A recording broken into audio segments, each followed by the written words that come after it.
I'm Donna Chacko, and I'm here with Serenity and Health. And for those of you who are new to this is one of a series of conversations called Pop-Up Conversations, when I get to meet and talk with folks who in their life, personal or professional, have some significant linkage between faith and health, all various topics. And this week we have a guest. I'm very happy to introduce you to Evelyn Sherwood. Evelyn, hello. Hi, Welcome. Donna. Good to see you. Good to hear you. So happy you're here. So Evelyn hails from Kokomo, Indiana, which I had never Yeah. heard of, but it sounds like it must be a great place. And she mentioned that there might be a few glitches with the internet today because they're having heavy winds. So if we go in and out, that will be the explanation. So, um, well, I met Evelyn through a multiple chain online connection thing with networking that I have been doing, which has just been a thrill to meet interesting people like Evelyn.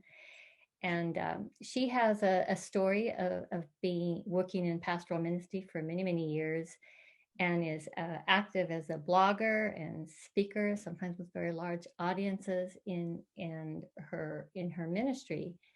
And she'll tell us more about her main thrust, but she always finds herself offering hope for the weary. And there's Mhm. a lot of weary people out there, especially now.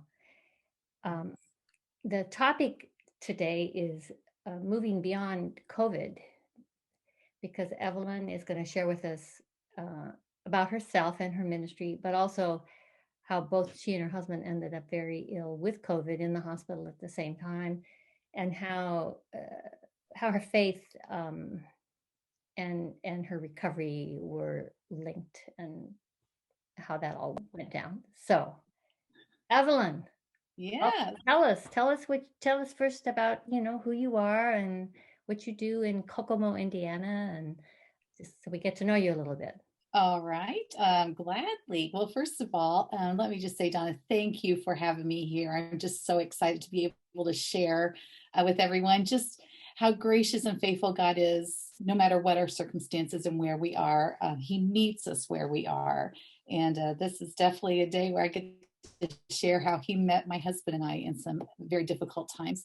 But so let me start with telling you that I grew up in a minister's home, and I don't know. I just fell in love with Jesus. I fell in love with the church, and knew pretty early on that ministry would be a vocation for me, and that God was calling me to marry a minister and serve alongside and work in the church with him. And so naturally, to me, that felt like I should go to Bible college, because I would meet someone that probably had a like-minded passion as I did.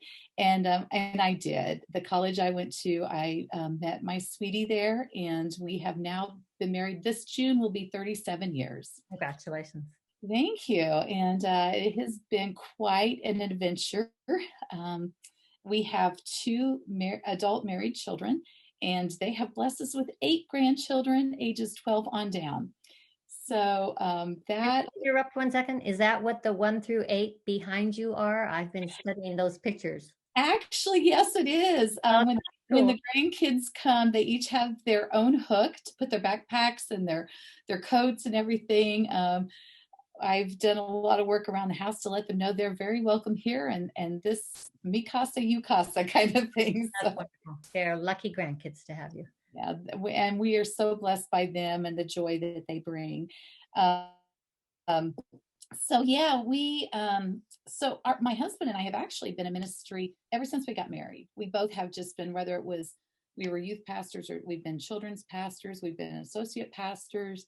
Um, we have done family ministry, and of course I've done women's ministry, worship leading, and we are currently senior pastors at a church here in Kokomo. When we've been here, it'll be 25 years in April that we celebrate our anniversary with them, and it has been a wonderful place to be and serve and let our children grow up here. And so yeah, No, that's that kind sounds of the backstory and what we're doing and what we're about here. very good. Definitely doing it partner style, it sounds like the whole way, even getting sick partner style, huh? Yeah, yeah. Some things we might be better off not doing as partners. Yeah. Yes. Wow. So, life was going on. You're doing your ministry. I know you've been very busy with other pursuits, uh, Yes. writing a book proposal, starting your book, your blog, and spreading your message around. And busy as you're busy doing all of these things, then comes last November. Yeah, yeah. So, kind of back up 3 years ago, I've always had this passion to bring a message of hope to the weary hearted. And to be honest with you, I remember even as a teenager, if kids were struggling in school or needed someone to talk to, they always found me. Sometimes as an adult, I could be shopping at a grocery store and just smile and say hi to a stranger in the produce section. And 30 minutes later, where I know their story and we're praying, that aisle has become a sanctuary. So somehow I knew that there was a meshing that God was doing of getting that message out to hope to those who are weary, because we all get weary, even when we know God is there, He's with us, and we have scriptures and stuff. Hard times come and we forget. Mm-hmm. And so I've always felt like that would end up being in a book format as well. Going back to fourth grade, I've had a desire to write, and I'm always penning and journaling and writing things out. And then 3 years ago, I felt that nudge in my heart that I had a green light. You know, kids were raised, they're out of the house, things were settling to a point, and felt God say, go. And so I did. And in October of 2018, knowing nothing about technology and blogging, I got some young girls in the church that are college age and young 20, 30 something knew a lot more than I did. And they helped me navigate some very techie waters and got a blog started. I start Hope for the Journey, but it's under my name. And then I have an email devotional weekly that I send out called Hope for the Journey as well, which is just inspirational thoughts and things God's teaching me through everyday life. And so that's been going on. And then 2 years ago, actually about this time, when I got another nudge, like start writing that book. And I knew I would need help knowing about the publishing world and navigating those waters and what it even looks like to get that out. So connect it with where we are now connected commonly through Chad R. Allen and Book Camp. Yes. And because of his coaching, I've completed my first book proposal, which is what I need to start pitching to agents and publishers. And that's where I'm Very, at. very big step. Yes. Yes. And we should say, anybody who has any interest in writing and wants to learn more or start the process, look up Chad R. Allen, or is it Yeah. just chadallen.com? Anyway, Chad R. Allen. Chad R. Allen. Yeah. And you'll get some help. Yeah, you won't regret it. He takes it and makes it doable in small chunks and very clear how to take that journey. Mm-hmm. So yeah. So I guess going back to your question then, last October, November, well, my husband the year before that had, I guess this is kind of important to the story. Yeah, it is. Tell us that part. Yeah, so in the fall of 2019, my husband had been exposed to a concentrated amount of aspergillus mold. And he ended up in the hospital with severe lung damage. And I almost lost him then. But God gave us just this really amazing infectious disease doctor and pulmonologist and pulled this team together. And, it was a long journey. And so that was like in October, November 2019, then a pandemic and that we hear about in 2020. And we immediately called and said, what does this mean for him? Because he's still got a long recovery from the mold and the damage. And they were like, you have to quarantine and he can't get it. They just said he cannot get this. Yeah. And so I was working in a suburb of Indianapolis as an administrator in an office, and they were very gracious to let me begin working remotely. And I would go in once a week just to exchange paperwork so I could come home and do all my inputting. But we were really, really cautious. And even if we did have to go out for doctor appointments and things like that, always masked up, always. But we started ordering our groceries in and just, limited with limited contact. And we did really good and thought we were protecting him. And he had gone to the doctor. He had gone to the infectious disease doctor, and they did another scan, looked at his lungs and said, you know what? You are looking great. 2 weeks after that, I get a phone call that someone I had spent 5 minutes with no symptoms, had just tested positive for COVID. And we were like, God, we were doing so good. We were, we thought we were through this. And we were not, we were just beginning. So we were teamed. That was on a Friday that I got the call. By Sunday, my husband was symptomatic already, which we thought that was ironic. I was the one exposed, but apparently because of his immune system, he just got everything from me. And then on November 3rd, I was exhibiting my first symptoms. So we fought it at home for a week. I mean, taking all the supplements they told us to take, lots of fluids, but, and some people, they get it and they have we know friends and families that have gotten it and said it was kind of like a little cold, a little infection, but it didn't last. For us, it was the opposite end of the spectrum. So anything that you could get with COVID, any symptom that was there, we had it. Yeah. And I know he went to the hospital first, and then you a few days later had to go as well, right? Yeah. So we called the infectious disease doctor and said he has been exposed, and immediately they did a test and he tested positive. And so they stayed with us throughout the whole, we were calling them like every day and saying, what do we need to look for? When does he need to go to the hospital? When can we wait it out at home?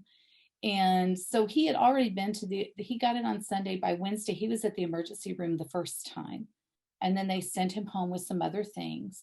By the following Sunday night, we both knew. And his oxygen levels just kept plummeting. He was so weak, he could barely walk. Neither one of us at that point were even able to eat and keep food down. We were so weak. We called the doctor. They said, get to the ER. And we did. And later found out, had I not taken him that night, he would not be with me today. Yeah. Wow. So he must have had a pretty low oxygen. He did. Well, what was the total duration of the hospital, Evelyn? About a week, or was it longer? For me, it was a week. He went in on a Sunday, and then that Wednesday afterwards, my oxygen kept plummeting, and I was getting, and no offense, but I'm one who, I don't go to the doctor very often. I don't wrestle with anything. I'm a very healthy person. I've never struggled. I think the last time I was in the hospital when I gave birth to my children. Yeah, so, but I knew that it was time to go. And so I drove myself there. Even that, I'm like, God, I don't know how I made it to the hospital. I just didn't want to expose anybody else, even an EMT, to what I was going through. So for him, it was 10 days in the hospital, and it was a week for me. Yeah. He was in ICU, and I was on what they had designated then as the COVID wing. Oh my goodness. And I know that you guys had all the major treatments and all the complications that can happen. I can't imagine what that was like. Separate rooms, not knowing, no visitors. Your whole ministry has been being there for the weary-hearted. So how is it? And not just taking yourself, not just you yourself helping the weary, but in a way taking Jesus to the weary. So how was it when the two of you together were weary? Were you able to rely on those same um, forces, so to speak, in the same way? Yeah, that was really interesting.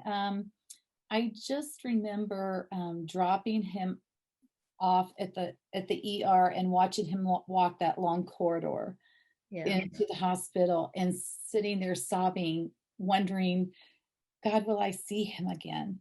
Did I get him here on time? yeah, Is he going to be okay? And when will I see him if he is okay? Because at that point, I knew I would not be able to go make a visit like we normally would with the sick, mhm, like we had done hundreds of times over the years.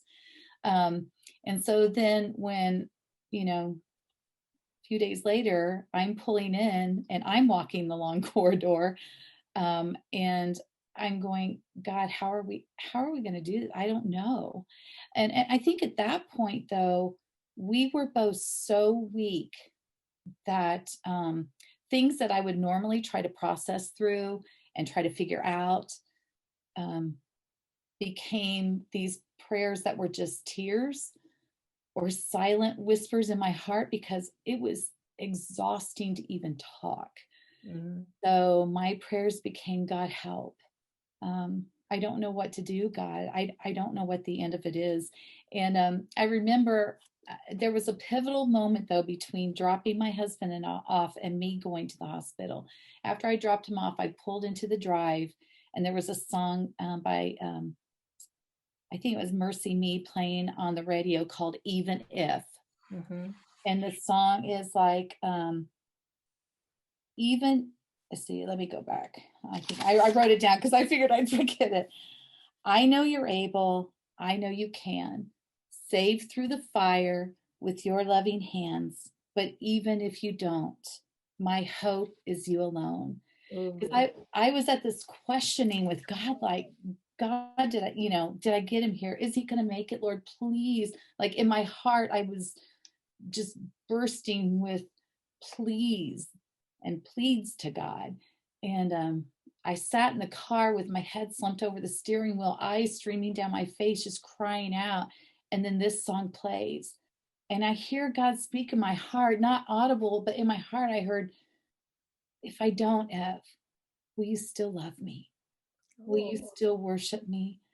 And at that point, the tears just became like these little geysers coming out of my eyes. And as weak as I was, I lifted up my hands and I said, you are God. yeah, I will trust you to walk us through this. Even if it doesn't turn out the way I want it to, God, you are still God and you are still good. yeah. And I think that was a pivotal moment for me for the duration that quite honestly, we're still in a healing process. So, Yeah, yeah. Well, that takes your burden and your worries and all of that and kind of takes them off your shoulders. That got to make your load lighter uh, for somehow. that moment, there were many moments in the But hospital. I saw because Evelyn posted things once in a while during the illness, and she shared them with me. Mhm. So I think she wrote, and so this was another song that you said. I don't know the name of the song. But you, um, you said the playlist played. Lord, you are my song when I don't have a melody. Lord, you are my strength when life's troubles leave me weak. And your tears have turned to sobs. But that's just beautiful. Lord, you are my song when I don't have a melody. You didn't have the prayers, you didn't have the words, but somehow it was in your heart. Yeah, yeah, and I think during that duration in the hospital, I remember, my husband and I were both tethered to oxygen. Um, he was in much worse shape than I was, although the infectious disease doctor, which that was something we were grateful for, he already had a doctor Uh-huh. in his, little, I don't know, toolbox, so to Yes. speak. And when she found out I was there, she's like, I'm taking care of your wife. And every day she came in and checked on me. Sometimes she brought me lunch, but um, yeah, it was just he was 2 steps away from being put on a ventilator. But they never had to go that far. That first night we were there, that for my husband on Sunday night, for me on Wednesday, they started the process of getting the plasma and the remdesivir treatment for us. So he received 2 units of plasma. I got 1. And so that really jump started our healing. But I remember that first night, just when I had to go to the bathroom, I mean, it was just like 5 steps from my bed. And I remember clutching the front of my gown, tears streaming down my face, going, God, it's your breath in my lungs that gives me life. I don't know why I go through each and every day not remembering that I move and I live and I breathe because you breathe that life in me. But right now, more than ever, I'm aware that I need your breath in my lungs, because I don't know if I can make it 5 steps to that bathroom. Right. And you made another comment in here somewhere where you said that the realization of how fragile life is and how you just don't know, and we don't have control in it, and all we have is this moment, and it's such a powerful lesson. So a lot of people go through illnesses, and obviously not everybody has not everybody's Christian. People have other wonderful faiths, and rely on their God. I'm always just curious how it works. Like, if you think God helped you to heal, or what's your faith? Do you think it made a difference for you? For me, it did. And I think because I was stripped of everything that was familiar to me that I hung on to as my strength. Physically, I had nothing to give. All the things that I did and gave to other people for all these years was not available in myself anymore.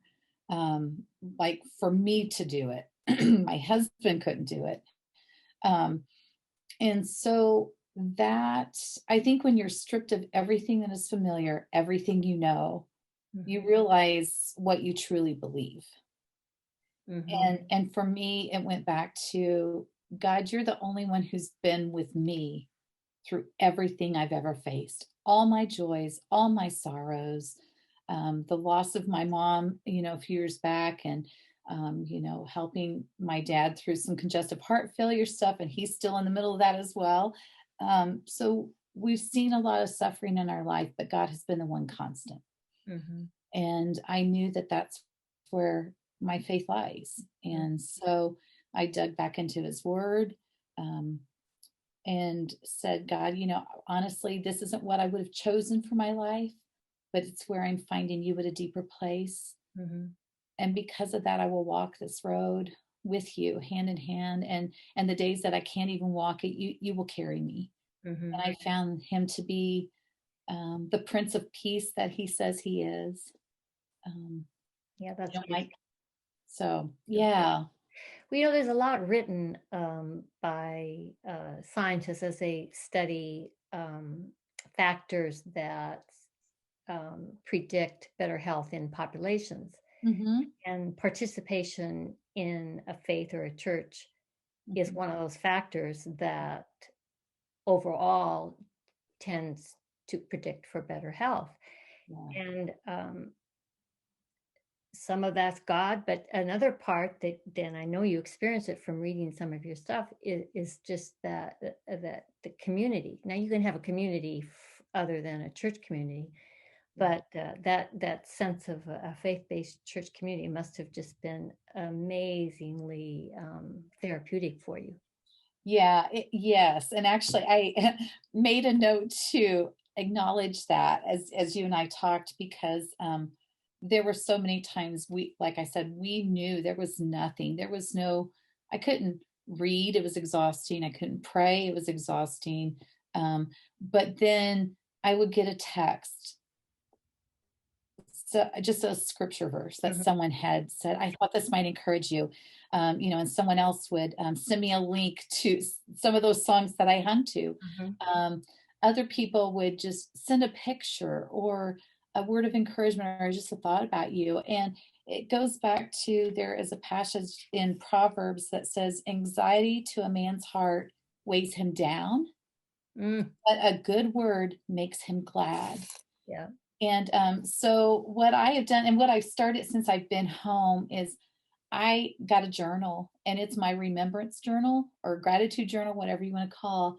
And I have started physically writing down every word that was spoken that was word of encouragement, every scripture that was shared, every story that was told of, my uncle had this, and, and here's where he is now. Yeah. So Yeah. No, yeah. that's great. And that's that's another one of those things that has been scientifically studied. The Hmm. um, the value in terms of health, in terms of sense of well-being, in terms of happiness, of gratitude. Yes. It's okay if it's a formal, I am going to do this and write a journal and I'm going to, it's okay. It doesn't have to just like spring up. You can just plan to be grateful and it still has the same effect, a gratitude prayer. It's a beautiful thing. I think God gives us these health bonuses somehow Yes. when Yeah. we bring positive vibes into the world. It's all very fascinating. It was, Donna, it was really interesting. One thing that came, word of encouragement that came to us was a young man that had been in our church as a young child, and then went into service and grew up, went his own way, and really doesn't necessarily follow faith right now or anything like that. But he sent a message to me and he said, Evelyn, I'm so sorry to hear what's going on with you and Pastor Steve. And he said, I'm not really a praying person, but for you guys, I am praying. And I just wept when I read it. And I was like, God heard his prayers. Yeah. Oh, It was so beautiful and encouraging, meant the world to me. yeah. That's sweet. Yeah. The benefit we can offer to others by a kind word or a thought or a phone call or something, or food, as I know you also Yes. eat a lot of food at the front door, which is wonderful, which is wonderful. So, all these years, you have things that you offer people for advice, guidance, Mhm. support. And I wonder now what you would say, having gone through all this, what I don't know, what main things you learned, what main, I don't know, suggestions, advice you might offer to Oh our my. listeners. Well, quite honestly, I'm making a list of those things because I'm still, lessons are still popping up. I'm like, you have your pop-up conversations. Yes. I'm still having these pop-up lessons with God. But there are some beautiful things that right from the beginning I knew God was doing in my own heart and life. One of them was my view of suffering. We all face times that are difficult and hard and pull us, it really rips us out of the womb of our comfort. Mhm. And we want to rush back into the womb. And God is wanting oftentimes to transform our hearts, to grow our character, to help us to be stronger, more courageous, for our faith to grow. And so I'm learning I don't have to rush the seasons that I'm in.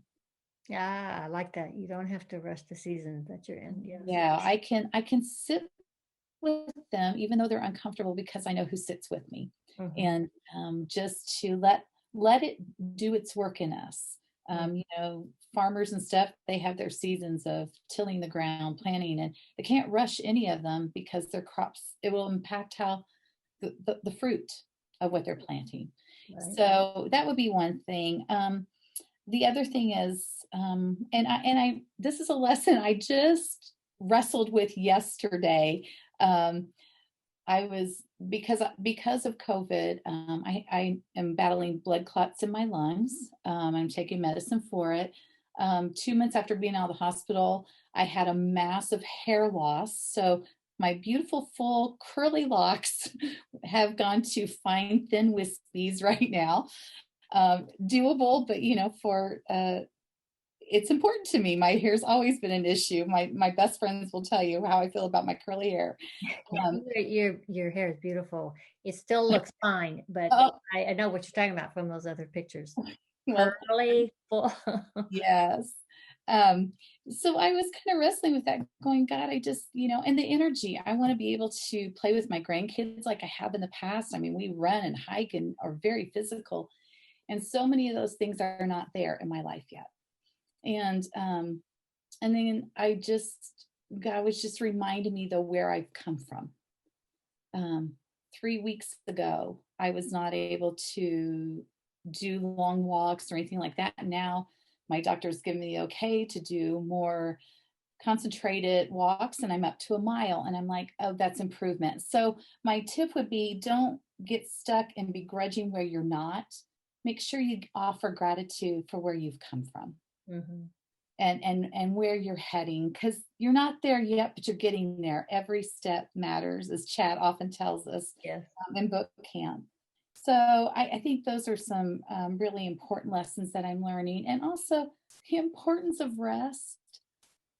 Honestly, prior to COVID, I was on the treadmill that we often talk about, that hamster wheel that's running and running and running. And I would go from, working full time to coming home and cramming in some writing, or a class on writing, and then running off to church. And like, there was always something running, running, running all the time. There was no margin to stop and breathe and to pause. And I'm learning the importance of the pause, that Mhm. my soul needs that, my mind needs that, my body needs that. Right. And Right. so I don't ever want to backtrack on that lesson right there. You got that, huh? Yes, yes. That's good. Oh my goodness. I mean, the whole world has been through COVID, and all of us have to move through it, beyond it, Yeah, and you had to do that in a real concrete way. But yeah, those pieces of advice hold for all of us, for all these circumstances. yes. And because looking how far we've come, it's going to be a while before we really really get back to where we were exactly. If I don't think it will ever be quite the same. Some things will be better because we will have learned, just like you learned. Yes, Uh, yeah. yeah. I Yeah. was I was talking, Donna, with some friends yesterday. One lady in particular, and she lives out in the region that you're from, Mhm. and they're getting their vaccine. So for the first time in a year, she's going to be able to take a long trip and visit her family. And one of the things she said is, I should feel overjoyed that this is happening, but there's a bit of me that feels a little anxious. Oh yes. And that's one of the things that I think, whether you've had COVID or it's just what we have been in, our whole world, this pandemic, we've been in a place where it's changed the way we approach things. And there's always like this little nagging shadow following us, every situation we're in, every decision we make. Right. And so, that's one of the things that, I'm working through as well, is like, I know that I will never go back. I will never be the same, as this point in history has changed me. Yeah. But what can I learn? I think that's the question I'm continuously asking myself. Even if life never goes back to what I consider to be normal, what did I learn through this season? Yes. And then how can I carry that into the next season, Right. and be stronger and be more courageous and love better, love deeper, Mhm. offer kindness, and see the world in a better way. Right. Right. Well, you've shared some valuable, specific ways for us to look at things as we move to the future. Um, we're getting near the end of the time. I want everybody to know that Evelyn is online at Evelyn Sherwood. Is it .com or .net or something? .com. .com. Mhm. And On the show notes, by the way, I'm going to include all these things about Evelyn and her bio and her website and her blog. And she has some also things that you can sign up for to get free. And I really liked the third one. What was it called? Um, It's 3 steps, and yeah, I think I had it too. 3 steps to finding God in my yeah, ordinary days. yeah, that was good. That's like a good prayer guide you could look up and just kind of reflect and Yeah. that slowing down to reflect on who we are and where we're going and why Yes. and all those things, you know. Yes. Yeah. Oh my goodness. Well, I'm glad that you and Steve are recovering and that you know you have your family and your church community there to back you up when you have moments of weakness and you have your faith above all. Yes. So, and you have the gift of a meaning and a ministry in your life as much as you're able to do it. That just is a wonderful gift that you have. You can add that to your gratitude thing that you have. That is a beautiful thing that to have a purpose in your life. And Yeah. you obviously have a gift. I can just tell from listening to you and seeing what you have written and things. So Well, thank you, great. Donna. It's great. Um, I felt like asking the listeners, anybody have any questions? I don't know. One day we'll get to a live. Evelyn and I were chatting now. We have to branch out and do like a live interview or something. That's coming, right? Yeah. Yes. Yes, it is. I think we should. Absolutely. All right. Well, I think we said everything I wanted to say, and all the details, like I said, will be on the show notes. And Evelyn, we will stay in touch. I just want to thank you so much for sharing your story. I think it was meaningful to me. I think it will be helpful to other people to, see the inside track of how uh, a church family got through this. And I wish you the best. Enjoy this wonderful springtime.